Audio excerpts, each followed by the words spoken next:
Hello Ram Ram ji, आप कैसे हैं? मैं ठीक हूँ। तो आज मैं लेके चलने वाली हूँ आप लोगों को बड़ी बढ़िया सी मार्केट, जहाँ पे इतनी ज़्यादा वैरायटीज़ आपको हर चीज़ की मिल जाती है कि देख के हो जाते हैं कंफ्यूज, और ऐसा मन हो जाता है कि सब के मैं लूट ले चल रहा है।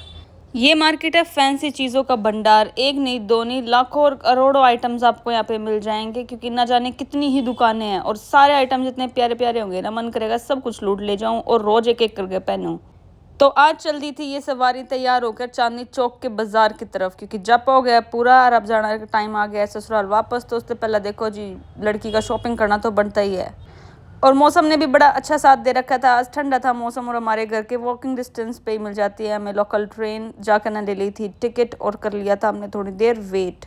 हल्की हल्की गर्मी तो थी पर धूप ज़्यादा नहीं थी, तो अच्छा लग रहा था मौसम। फिर ट्रेन भी आ गई थी और बैठ गए थे, और बैठे बैठे हम बात ही कर रहे थे कि ये दो प्यारे से बच्चे भी मिल गए थे जो गर्मी शुरू होने से पहले ही गर्मी छुट्टियों मनाए आए हैं अपने मामा के घर से, मतलब कि 4-5 तारीख को गए थे और अब वापस भी आ गए इतनी जल्दी। इन दीदी से और इन दोनों प्यारे बच्चों से बात करते करते पता चला कि लो भाई, इनका स्टेशन भी आने ही वाला है। तो जल्दी से ये अपने दरवाजे के पास जाके खड़े हो गए थे, पर ये छोरा भी ना असली है, छोटू सा, रुक नहीं रहा था। और मेरे को तो ये डर था कि कहीं हाथ में छुटा के गिर ना जाए। पर माँ के सामने किसी की कुछ नहीं चलती, इसकी मम्मी ने इतना टाइट पकड़ लिया था, बोली ये भाग के दिखा दो। और देखते ही देखते हम भी पहुंच गए थे चांदनी चौक, और जाके ले लिया था ऑटो और जाके मार्केट में भैया ने उतार दिया था। पहुंचे तो देखा कि अभी सारी की सारी मार्केट, मतलब कि दुकानें खुली नहीं है, अभी शुरू हुए हैं सजाना इसको।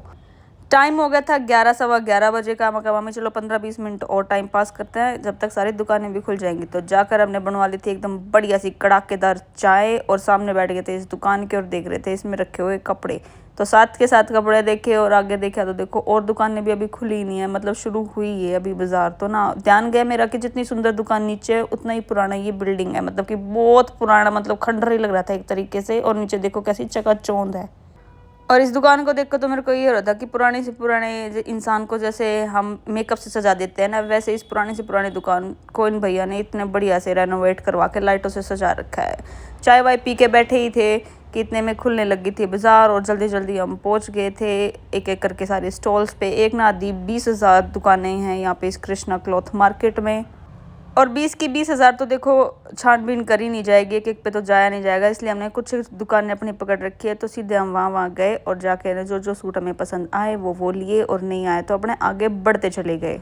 और कृष्णा क्लॉथ से निकल के हम चले गए थे अरुण वाले की दुकान के साइड, क्योंकि उसी से पहले हमारी एक थान वाले की दुकान आती है बड़ी बढ़िया सी। पर पता नहीं पहुँचते चलते चलते हम तो अरुण वस्त्रालय के पास पहुँच गए थे, पर वो दुकान नहीं दिख रही थी। वापस आए तो पता चला कि वो रेनोवेशन चल रही है, तो वो बंद कर रखी है वो दुकान।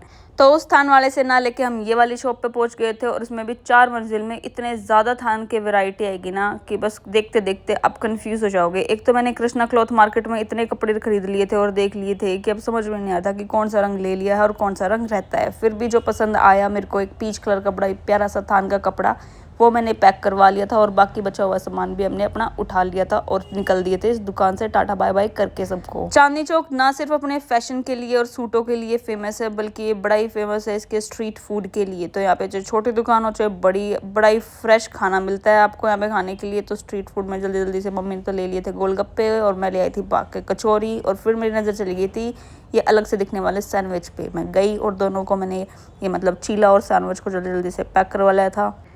पैक तो क्या कराना था, 4 कदम चलने के बाद मेरी मम्मी और बहन और खड़ी थी, हम सब ने थोड़ा थोड़ा सा ये टेस्ट किया। पर मेरी माँ भी असली पड़ी है, बोली यो के चीला लेके आई, बिल्कुल अच्छा नहीं लगे, अगली बार तक बिल्कुल भी मत लिया।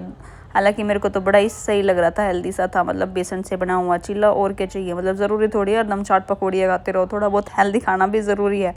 पर मम्मी भी मेरी रुकी नहीं है, हर एक माँ की तरह, जब तक उनके मन के अकॉर्डिंग खाना ना लें तब तक वो सुनाती ही रहती है। फिर मैंने और चिंटी ने जल्दी जल्दी से इसको लपेट दिया था। फिर मैं कहा मम्मी आप भी टेस्ट करके देखो।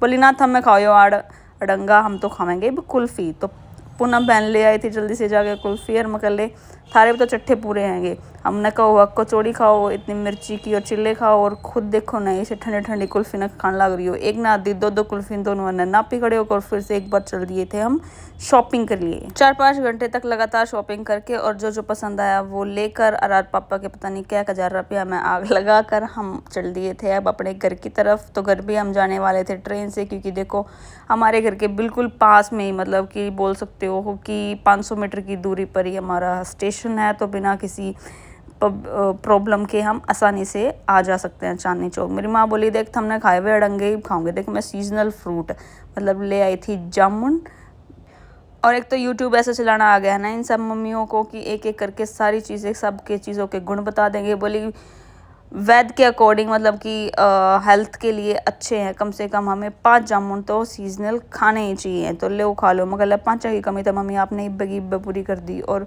प्लस पॉइंट ये था कि बड़ा ही अच्छा ना चाट मसाला वगैरह लगा के वो देते हैं।